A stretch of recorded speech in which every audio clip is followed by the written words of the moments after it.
आज एक new recipe बनाने वाले हैं और ये डेज़र्ट होने वाला है। तो ये दही और मैंगो से बनाई जाती है, न्यू रेसिपी है। तो इसका वैसे नाम है दही भापा, क्योंकि दही से बनता है और भाप में बनता है, इसलिए। मैं हूँ नीतू, आप देख रहे हो नीतू रेगुलर किचन। तो चलिए, हमने यहाँ 2 कटोरी दही लिया, वो भी घर का। इस तरीके से बाउल लेंगे। छन्नी आपके पास बड़ी हो तो बड़ी ले लीजिएगा, मेरे पास छोटी थी। तो मैंने इस तरीके से कटोरी में दही डाल लिया है और इसको छान लेंगे। हमें गाढ़ी दही चाहिए। तो गाढ़ा दही हमें किस तरीके से मिलेगा? इस तरीके से छानने से मिलेगा। कोई भी मलमल का कपड़ा, कॉटन का कपड़ा ले लीजिएगा। मैंने ये रुमाल लिया है। तो इस तरीके से हम डाल लेंगे इसमें दही और इस तरीके से इसको छान लेंगे। तो इस तरीके से निचोड़ ले रही हूँ जितना निकल जाए।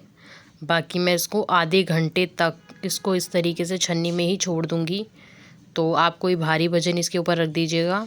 तो मैंने उसको छोड़ दिया। आधे घंटे बाद उसको छेड़ेंगे हम, मतलब लेंगे। उस आगे का प्रोसेस है मैंगो को इस तरीके से कट कीजिए और इसका पल्प निकाल लीजिए। हमें इसका पल्प चाहिए। तो इस तरीके से हम इसमें से निकाल लेंगे। आप किसी स्पून की हेल्प से भी निकाल सकते हैं, अगर आपसे नाइफ़ से ना निकले तो लीजिए। कुछ इस तरीके से हम सारे मैंगो का पल्प निकाल लेंगे। तो गाइस, किस किस ने ट्राई किया मुझे कमेंट करके ज़रूर बताइएगा, और कहाँ की ये रेसिपी है कमेंट करके ज़रूर बताइएगा। तो लीजिए, कुछ इस तरीके से कट करके हम जितना भी पल्प है वो सारा ले लेंगे। मैं यहाँ पे एक आम का बना रही हूँ। आप यहाँ पे जितने क्वांटिटी है कम ज़्यादा करना चाहते हैं वो आप अपने अकॉर्डिंग कर लीजिएगा। तो मैं यहाँ पे एक आम इनफ है यहाँ पे, तो मैं यही ले रही हूँ एक आम। तो इस तरीके से मैंने सारा पल्प इस तरीके से निकाल लिया है। अब इसको मिक्सी के जार के अंदर डाल के और इसको ब्लेंड कर लेंगे। तो लीजिए, मिक्सी का जार में मैंने इसे इस तरीके से ऐड कर रही हूँ कि जितने भी हमारे टुकड़े हैं ये स्मूथ एक पेस्ट बन जाए इसका। तो चलिए, इसको ब्लेंड कर लिया मैंने। और इस साइड हमारा जो दही है वो भी आधा घंटा हो चुका है इसको रखे हुए। तो एकदम थिक और गाढ़ा दही हमें मिल चुका है। और इसको क्या बोलते हैं मुझे कमेंट करके ज़रूर बताइएगा, गाढ़े दही को। तो लीजिए, इस तरीके से हम निकाल लेंगे। तो चलिए, इस तरीके से निकालने के बाद आपको जितना भी हैंकी में लगा है उससे निकाल लीजिएगा। 2 कटोरी में इतना हमें दही मिला है गाढ़ा। और इस तरीके से मैंगो का पल्प हम इसके अंदर डाल लेंगे। तो लीजिए, हमने डाल लिया है और बड़ी ईज़िली निकल जाता है इस तरीके से। अब यहाँ पे मैं कंडेंस मिल्क ले रही हूँ, जो कि मैंने घर पे ही बनाया। अगर आपको इसकी रेसिपी चाहिए तो मैं जल्दी ही अपलोड कर दूँगी। कमेंट कर दीजिएगा, जल्दी ही करूँगी। तो चलिए, इस तरीके से आपको फेंट लेना है जब तक आपका जो दही है एकदम स्मूथ नहीं हो जाता। ये जितने भी कण ये वाइट वाइट दिख रहे हैं आपको, वो बिल्कुल नहीं दिखने चाहिए जब तक हम इसको फेंटेंगे। यहाँ पे ऑप्शनल है कलर फूड डालना। मैंने यहाँ पे येलो कलर हल्का सा डाला है।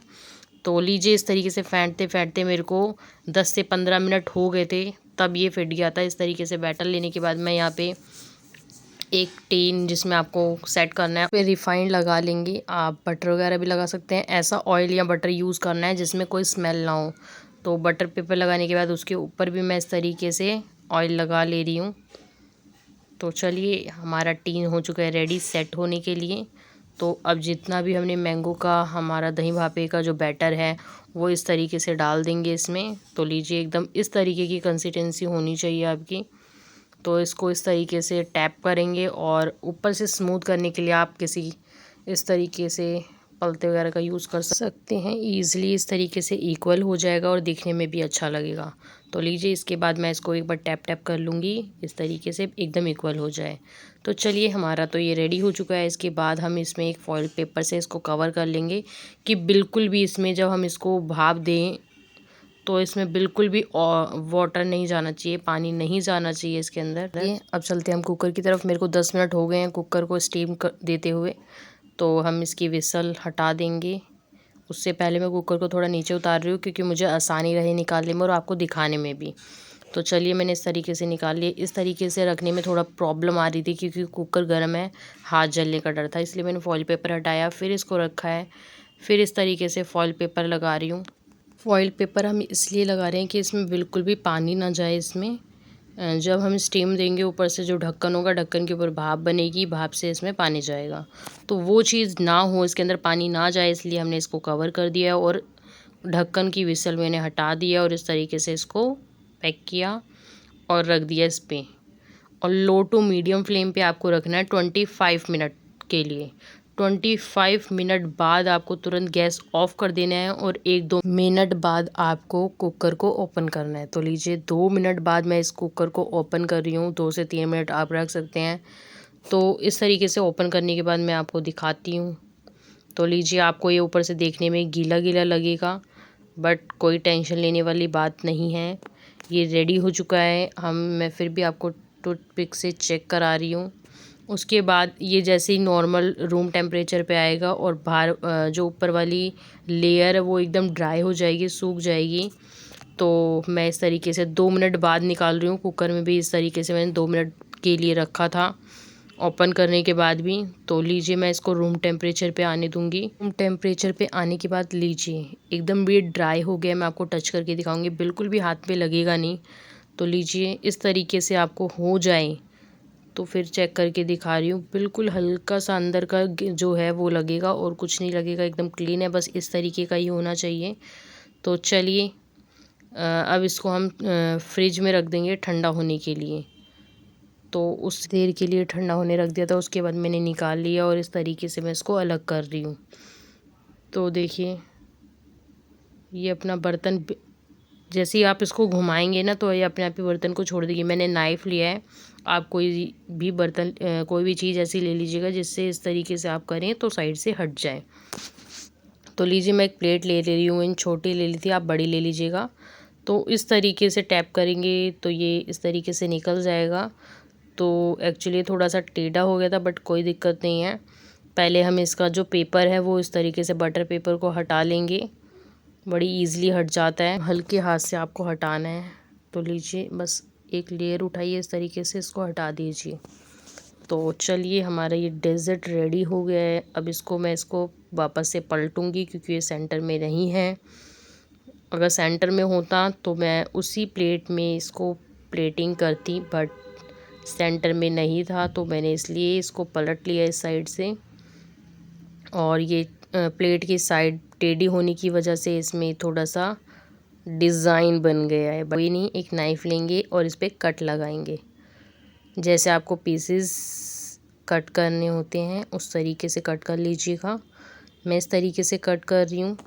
और आप इस पे साइड साइड में मैंगो के पीसेस रख सकते हैं। मैं यहाँ पे बादाम को कट करके इस तरीके से डेकोरेट कर रही हूँ। आप चाहें यहाँ पे छोटे छोटे मैंगो के पीसेस इस तरीके से कट करके रख सकते हैं। आप जो भी आपको ड्राई फ्रूट पसंद हो वो डाल लीजिएगा। मैंने यहाँ पे बादाम का यूज़ किया है इस तरीके से। उसके बाद में यहाँ पे कुछ ये गुलाब की पत्तियाँ जो होती हैं, ड्राई सूखी हुई गुलाब की पत्तियों को इस तरीके से क्रश करके डाल रही हूँ इस पर। देखने में भी सुंदर लगेगा और बहुत ही इससे कलर अच्छा आएगा। अगर आप इसको देखेंगे तो बहुत ही अच्छा लगेगा और खाने में भी बहुत ही टेस्टी है। तो आप इसको ट्राई ज़रूर कीजिएगा। तो उससे पहले मैं आपको दिखाऊंगी एकदम क्लोज करके भी। उससे पहले मैं जो प्लेट पे साइड साइड में है कि पंखुड़ी, उसको हम इस तरीके से क्लीन कर लेंगे कि बिल्कुल भी हमारी जो प्लेट है वो एकदम क्लीन दिखे। तो लीजिए, अब मैं आपको इसे क्लोज से दिखा रही हूँ। बहुत ही टेस्टी लगती है। इस तरीके से दही भापा बना के अपने डेज़र्ट में आप इसे शामिल कर सकते हैं इसको। और एक बार बना के ट्राई ज़रूर कीजिएगा और मुझे कमेंट करके बताइएगा आपको पसंद आया या नहीं। कोई पलता लीजिएगा। ये जो मैंने लिया है इससे एकदम इक्वल, मतलब अंदर से नहीं निकल पाई थी पूरी उसकी पीस। तो इस तरीके से आइसक्रीम की टेस्ट भी आपको इसमें मिल जाएगा। वीडियो पसंद है, वीडियो को लाइक कर लीजिएगा। Thank you for watching my video. Bye bye, take care.